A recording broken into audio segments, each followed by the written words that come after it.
Sebelah mana ya rumahnya? Itu nggak sih kayaknya sebelahnya toko pelangi. Putri. Mana ya Putri? Ini panas banget loh. Putri. Oh iya, sebentar.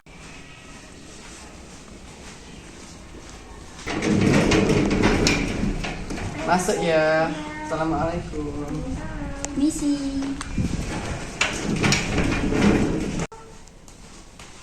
Misi. Iya. Assalamualaikum. Ya Allah, akhirnya selama ini. Oh, duduk atas.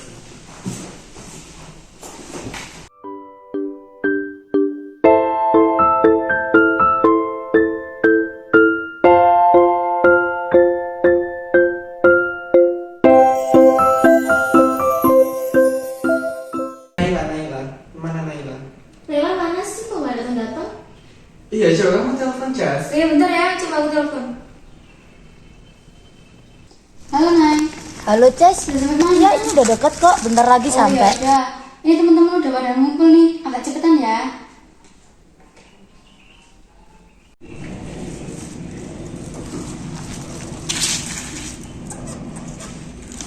Assalamualaikum. Iya Nay, waalaikumsalam. Ini sepeda aku langsung tak masukin ya? Iya, masukin aja.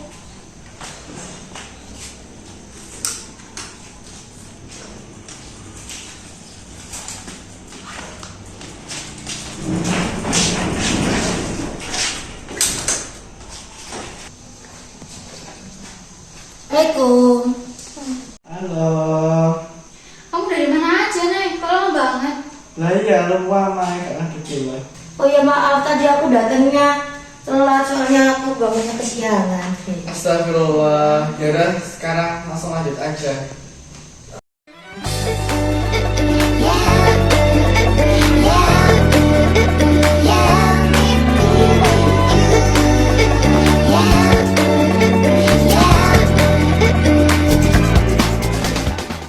Oke, Put, makasih ya, Put. Makasih ya Put, mau ngerepotin juga. Iya. Dadah. Assalamualaikum. Dadah duluan ya, Put. Duluan ya, Jasa kelewat sini soalnya. Dadah, hati-hati ya. Juga.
Selamat siang pemirsa, kembali lagi bersama saya Liana Ayu di Berita Terkini.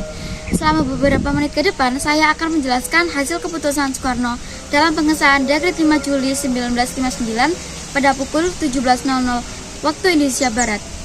Saat ini, saya sudah bersama narasumber yang merupakan salah satu petinggi dalam penyusunan Dekret 5 Juli 1959. Baik bagi Rana, apa saja hasil atau isi dari Dekret 5 Juli 1959? 1959 yang pertama yaitu Konstituante dibubarkan pemerintah, Yang kedua, memberlakukan kembali Undang-Undang Dasar 1945. Yang ketiga, UU DS 1950 tidak diberlakukan pembentukan majelis. Dan yang keempat, permusyawaratan rakyat sementara dan Dewan Pertimbangan Agung sementara yang diberlakukan dalam waktu singkat.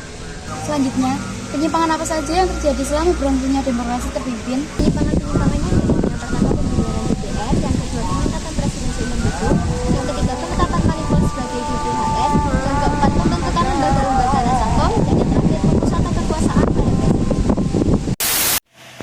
Selamat malam warga negara Indonesia. Saya adalah Jono, seorang hacker TV. Malam ini saya akan mengungkapkan sesuatu yang sangat penting tentang sistem demokrasi kita.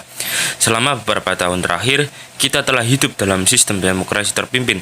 Tetapi apa yang tidak banyak orang tahu adalah adanya penyimpangan dan berlangsungnya demokrasi terpimpin. Pada tahun 1960, Presiden Soekarno mengubarkan Dewan Perwakilan Rakyat atau disebut dengan DPR hasil pemilihan umum 1955.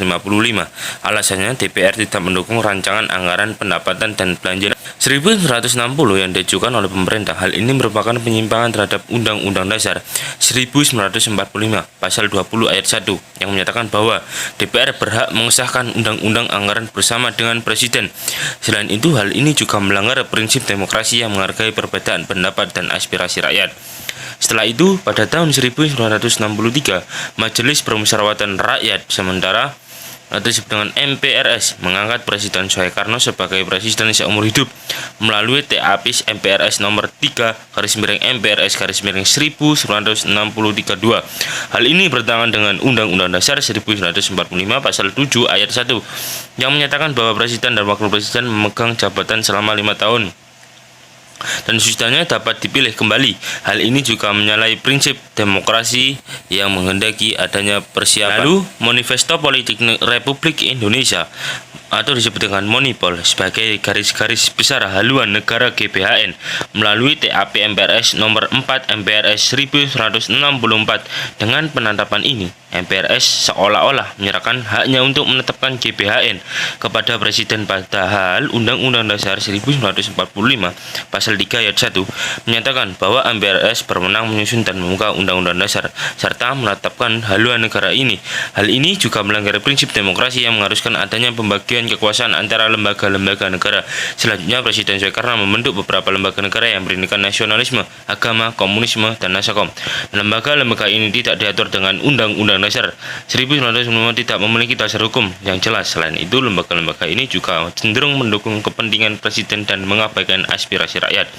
Yang terakhir, salah satu ciri utama demokrasi terpimpin adalah pemusatan kekuasaan pada presiden sebagai pemimpin besar evaluasi. Hal ini bertentangan dengan Undang-Undang Dasar 1945 pasal 1 ayat 2 yang menyatakan bahwa kedaulatan berada di tangan rakyat dan dilaksanakan menurut Undang-Undang Dasar.